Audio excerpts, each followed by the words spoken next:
Welcome to Capital Report After Hours, where, as you all know, we have a little extra time to kind of stretch our legs and kind of spend a little bit more time talking about the issues that we are time limited during the broadcast part of the portion. One topic that I thought is a fun topic for After Hours we didn't get to during broadcast, which I thought we probably were going to, didn't get enough time to put it in, but our Attorney General William Tong was shocked that he was getting pushback on social media over as innocent thing as playing with his dog in the snow.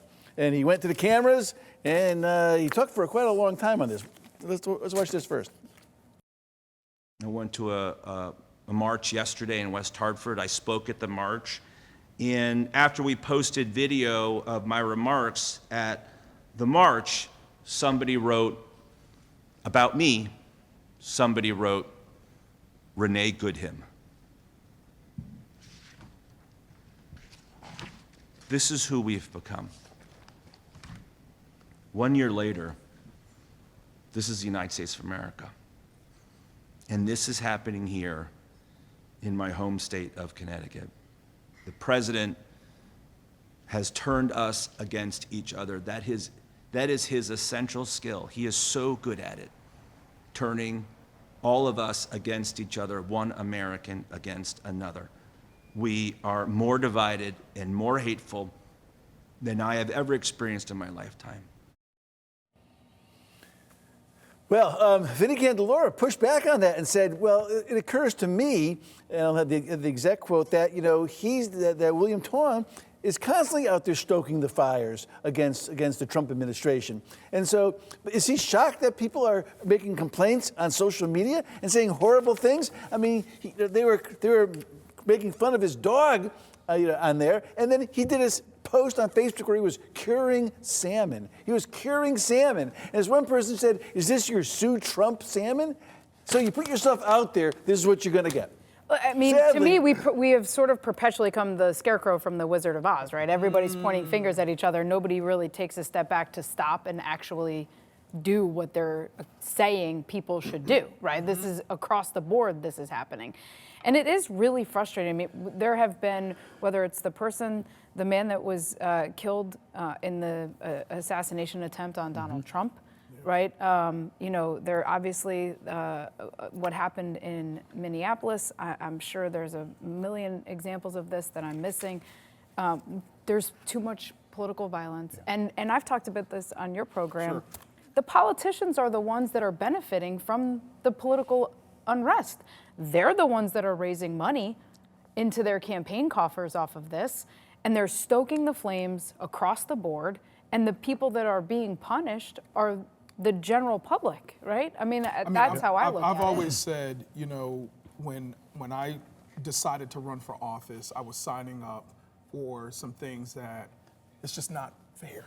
It's not fair. Sure. And that is social media, at least at the time, well before your time or after your time, was not a big thing, but now we have this big pulpit where the scarecrow crow or behind the screen can kind of say and do what they want and not be held accountable. And the pressure is to feed the beast. That's it, right? Gotta feed the beast. Right, yeah. And so what I'm saying is you have the advocacy group, you have the legislator, you have whomever, and a lot of folks are saying a lot of different things, right? But at the core, at the foundation of it, folks are extremely angry, and I'm not justifying their anger and frustration, but it's par for the course, right? And so I said this to you, before the show. I agree with Tong probably 90% of the time. Right. So this doesn't surprise me that they're coming at, the AG for the state of Connecticut, who's out there saying, no, Donald Trump, you are wrong,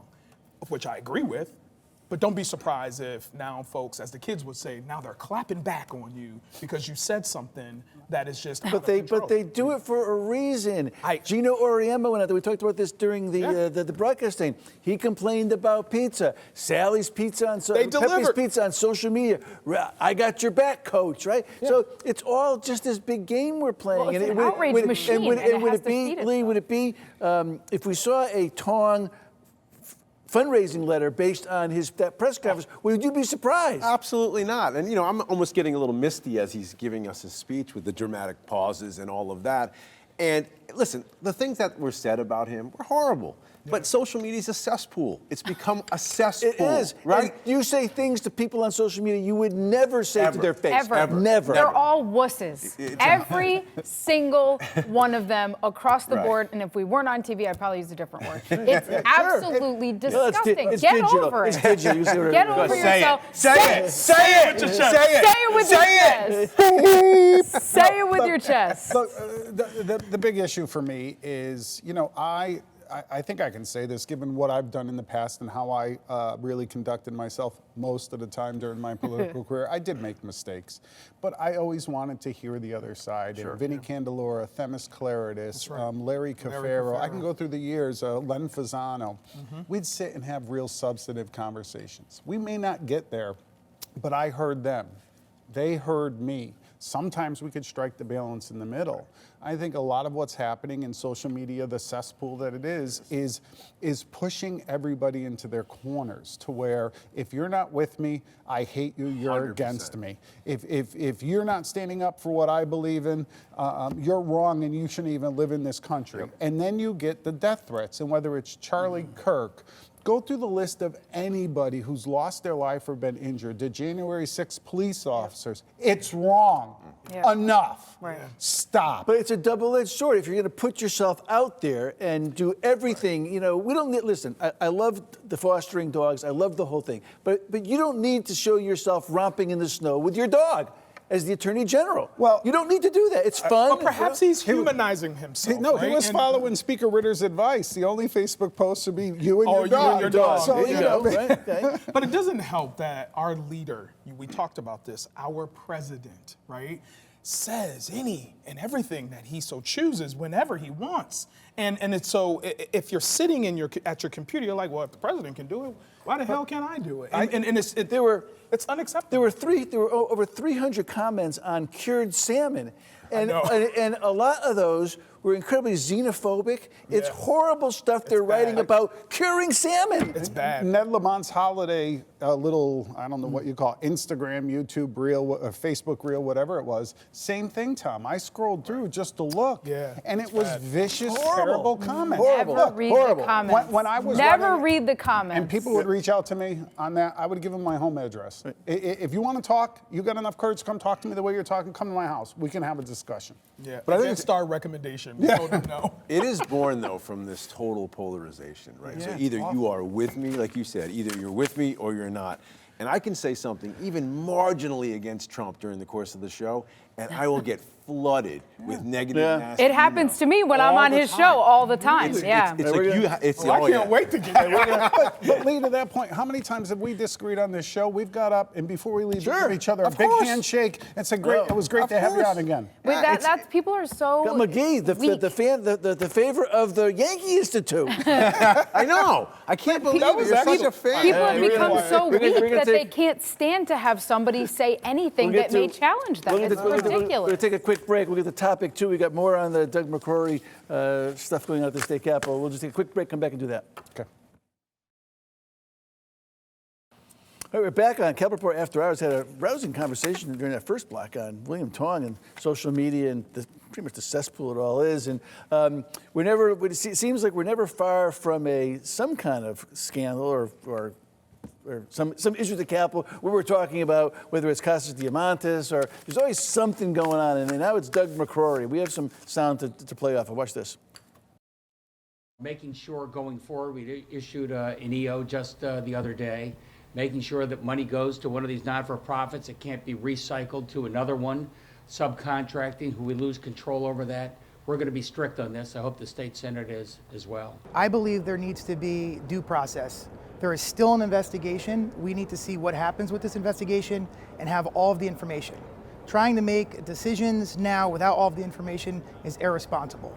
I am concerned at what I've been seeing and hearing, but we do need to pay attention, have all of the facts before we start making decisions about someone's future.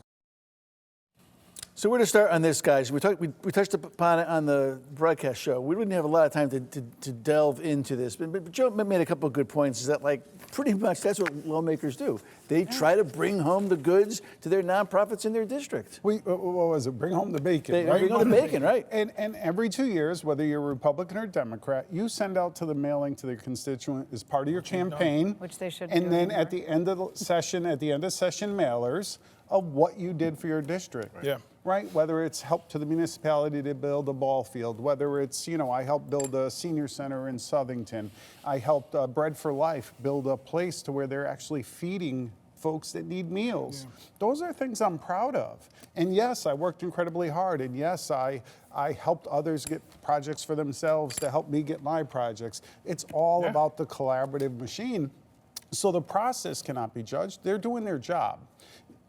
Taking a look now at how it was executed and what the involvement was. Did he benefit by it as his own person? That would be problematic, but we're not there yet. And I really applaud the Senator Ciccarello that said, let's pause, let's let the investigation roll out. Same thing I said with Costa, right? It didn't look good on its face.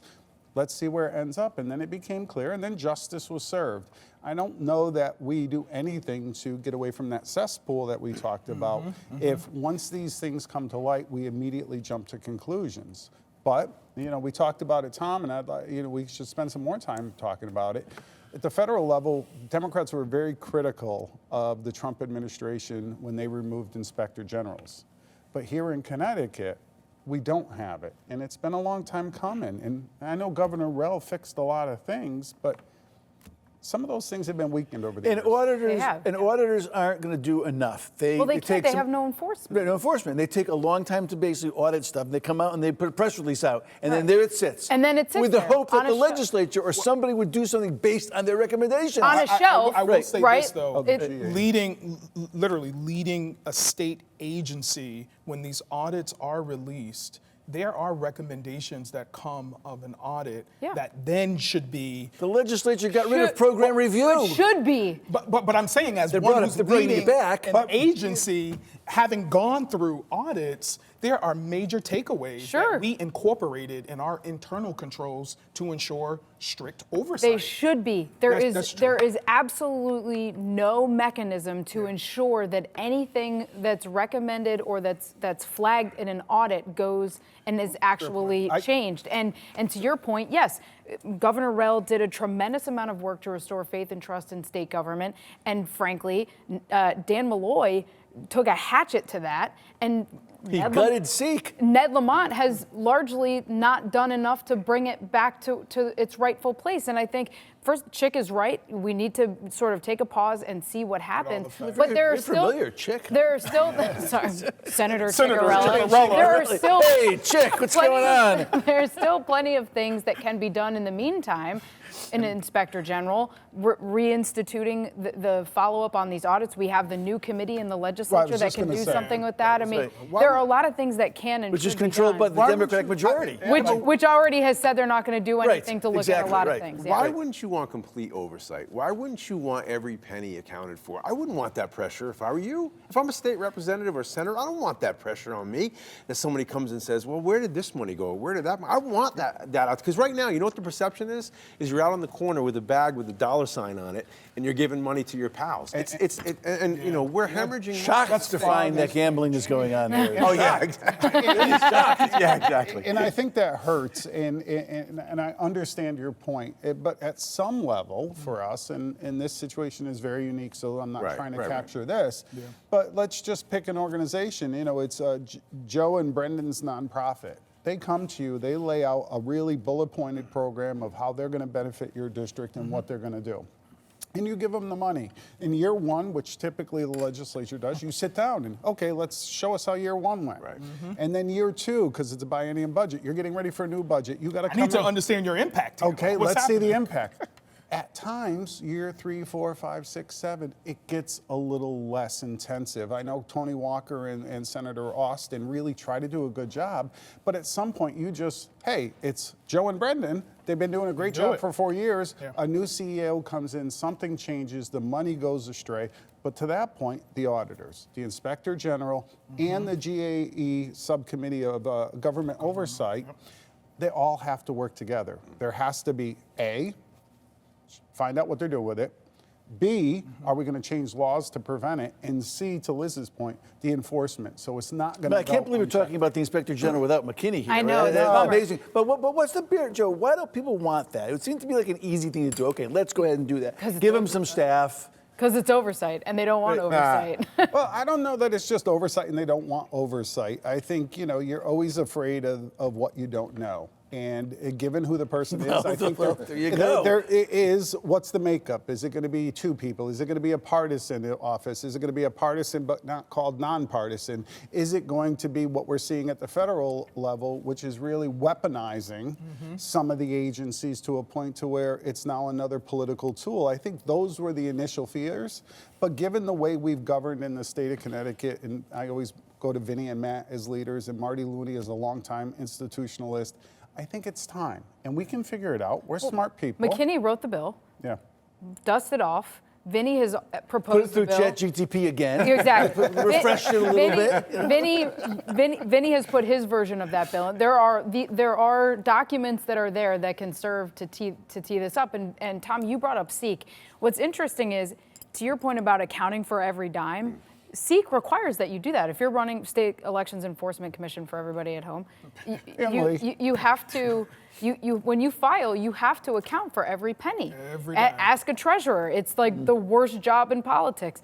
And you have to acknowledge secondary payees. And you have to say, this entity got paid, and then they paid this entity, including like Facebook and Twitter and all those. So there is a system in place to already do that. Lee, I want to ask you a question. I know Tom usually asks them, but you hear from the public the most. What is the biggest complaint? Is it, what are they doing with our money, both at the federal and state level? I think it's a trust issue now, for sure, 100%. without a question. And it's born from a lot of different reasons. But that, and I also There's think always been a distrust in politics from day one, right? But Those bums up but there. I think it's on steroids now. Okay. I We think had a it whole is. revolution on and, that. And I also think, Right. I think this is something that both sides could run on as far as campaigns. I think that people feel like the middle class feels like they've been forgotten.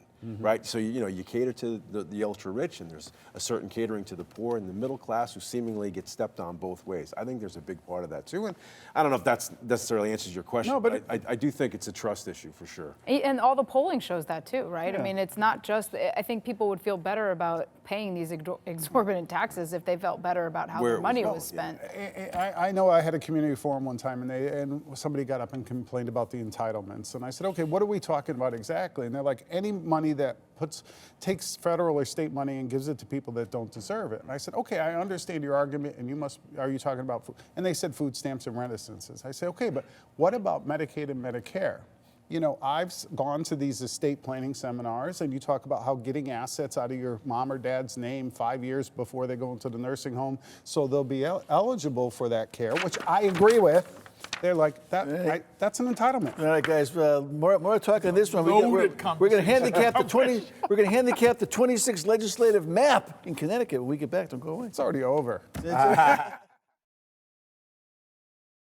But the Capitol After Hours, hey, I saw an interesting article of the Center for Larry Sabato's Crystal Ball, Center for Politics in the great University of Virginia. They put a report on handicapping the 26 state legislative map, a first look. Let me read what they say about Connecticut. Connecticut, though Connecticut State Senate was as tied as recently as 2018 to Liz's grimacing over there. Yeah.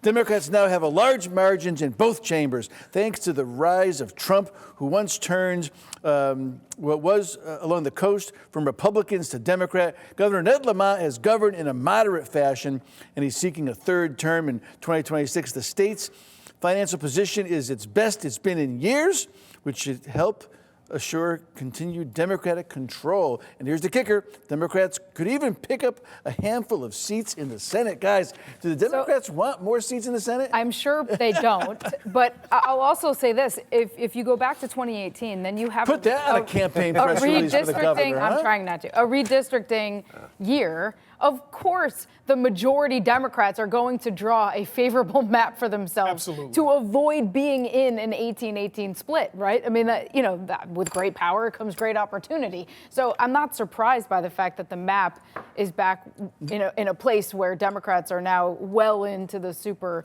Joe is majority. drawing those maps up. Well, look, I love Liz, but I disagree with her a little bit on this one because you got to understand in 2018 it was 79-76 in the House and it was 18-18 in the Senate.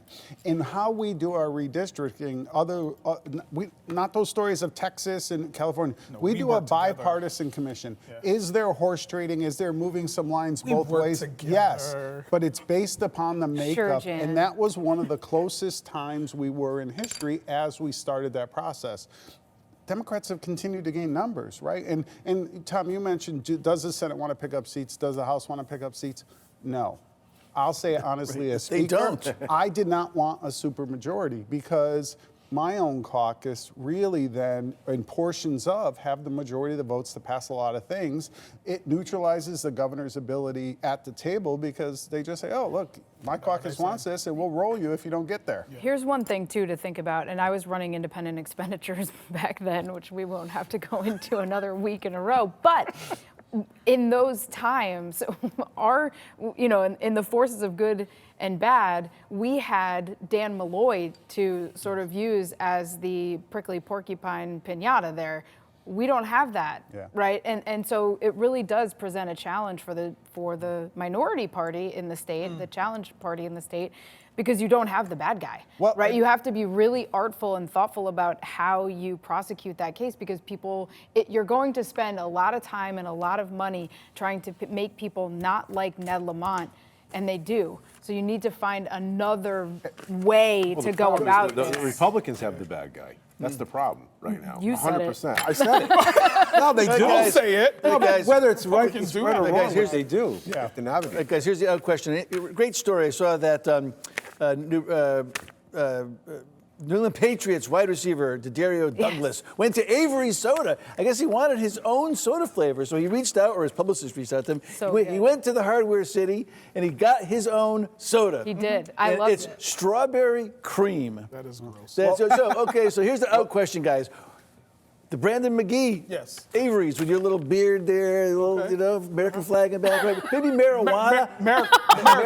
Okay. And it's not marijuana, it's cannabis. Cannabis. What's your soda? Coca-Cola. No, what would your flavor be?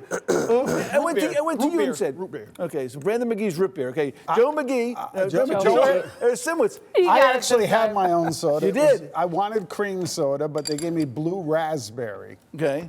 That I seems do about remember right. that. Was there a picture on there? Yeah, Yes. picture and everything. Yeah, I there's was all all in picture. there. Wait, what year was this? I missed it. I must have It missed was when I was majority lead, so it was 2016 or That's some 2017. time ago. All right. So you went up there. Did you drink? How was it? They gave him six-packs. It was good. Does it mix Now, with vodka well?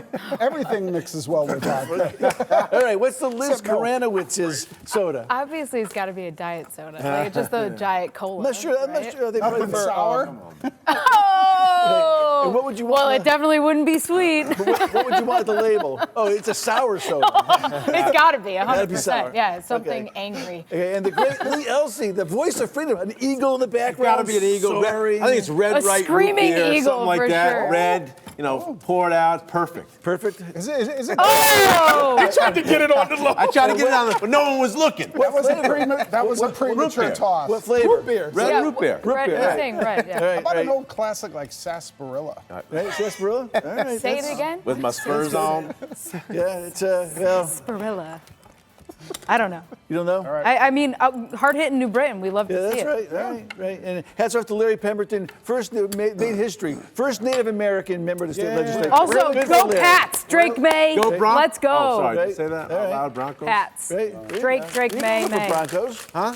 Can I go for the Broncos? Yeah, I'm anti-patriot. No, it's Jason like- Rojas is a don't go big for Broncos anybody. fan. Just be like Brandon. Be in the middle. Yeah, why not? No. That's going to do it for the Pats. panel for the great B. McGee, Joe A to Z, Liz Z, and the voice Thank of you. freedom. I got a second shot at it. Let's go. You're Wait, I a gotta professional crumple it up. athlete. This is Don't it. mess it up. All right. I feel it. John McKinney. No. It terrible. was close. The but first not one was good. better. First And then one you was had better. the First one was one. better. The broadcast one was the best one.